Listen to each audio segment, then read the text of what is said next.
Okay, hey and welcome to example 3. In this example, we're going to take a look at how to source attributes from the points that we're feeding into the pop system and what we can do with them. So we're going to start off with doing a couple of attributes here. But first off, we have a sphere. We're going to get some point on that, 1000 points. And then we're going to go into the VOP here, where we actually are creating our attributes. So the attributes we want to export is a custom attribute that we're going to set up called molt. We're going to export velocity, we're going to export color, and we're going to export air resist. So what we want to do with these are the following. We want to set up our things here. I've done it very simply. To run through it, I've kind of taken a position, I've done some vector float and fitted it, done run to integer to get to round the float into an integer.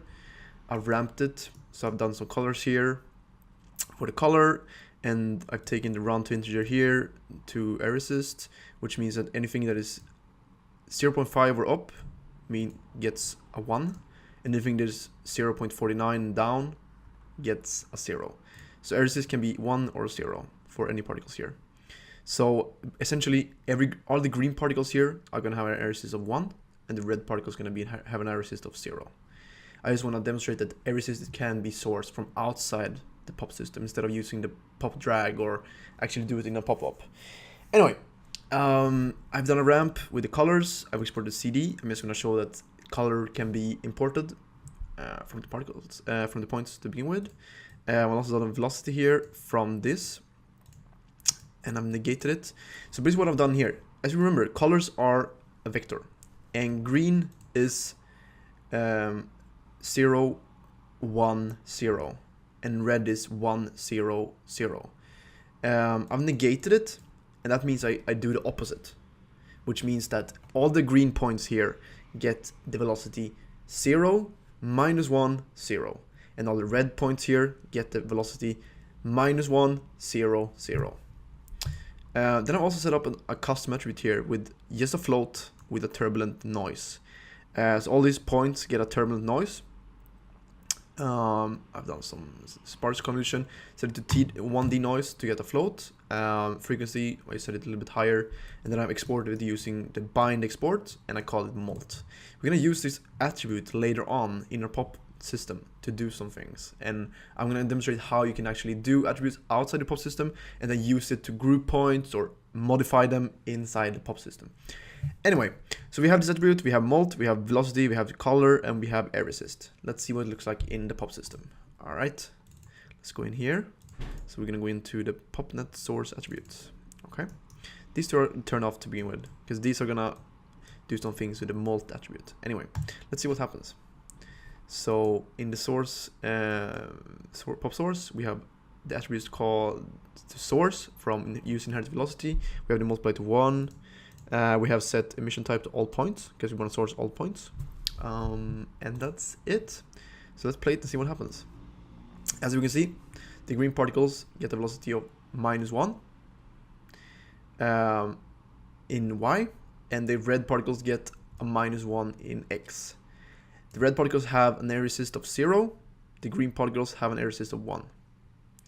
So as we set it up, that's how it works. We can check the geometry spreadsheet. Let's go through there, and click this. We can see that air resist is actually multiplied by 100 here. So air resist can be 0 or it can be 100.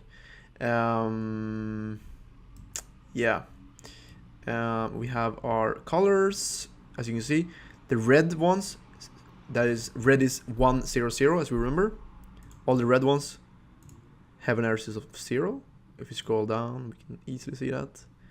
And once the color switches, right here, it switches to 100. And green has 0, 1, 0. We can also check our velocity. Here we have it. So as you can see, all the points that have red has a -1, 0, 0 velocity. And all the green points has a 0, let's check here, it switches, 0, -1, 0. Simple as that. Now we don't do something with the molt attribute, okay? And as you know, we can group things based on attributes. And that's exactly what I'm going to do here with these two blue nodes. So I'm going to turn them on, and we're going to see what happens. So I'm going to turn this off for a minute. So what I want to do here, I want to group all the particles that has a molt attribute higher than 0. Some of the molt attributes, some of the points has a molt attribute that is actually less than 0. We can actually single it out. So we can go to here, view, we can go to hide all attributes, and we can go to view again, and we can go to molt. And here we can see that some of them has an attribute higher than 0, because you have noise on here. So all the points have essentially a different value, from ranging from -1 to 1, since we have a sparse convolution noise, which range from those values. But anyway, so our highest value is 0.6, and our lowest value is -0.66. This means that I then want to group roughly half of them, okay? It's not that specific, but how would I group them? So I want to group these points. I want to say that the molt attribute, if a point has the molt attribute higher than 0, then I want to put them in a group called molt group, or GRP. And that's exactly what I've written here. At molt greater than 0, and this little thing here that is important for x. And that basically has grouped them. So now if we go to a color node, we put the group to molt GRP, and we turn it on. We can see that some of the particles turn blue here. Let's play it and see what happens. And we can clearly see that some of them is in a pretty noisy pattern, to be honest, is now in that group, which is really cool, because now we can do things to that group. So we can add a pop force, let's say. Let's get here. Let's go group. Let's go molt GRP.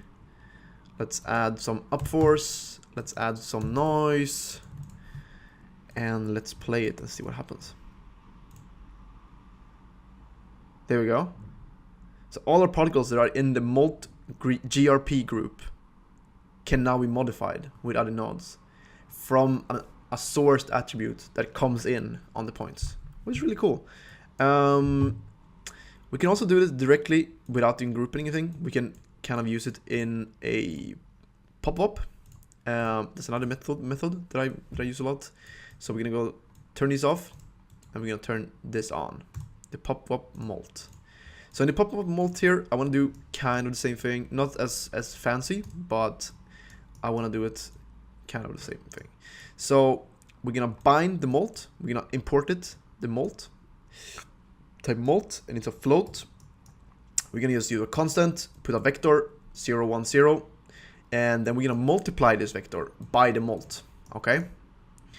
And since the molt has negative values, we kind of wanna take them off, which means that we can use an absolute node here, which basically makes all minus values into plus values.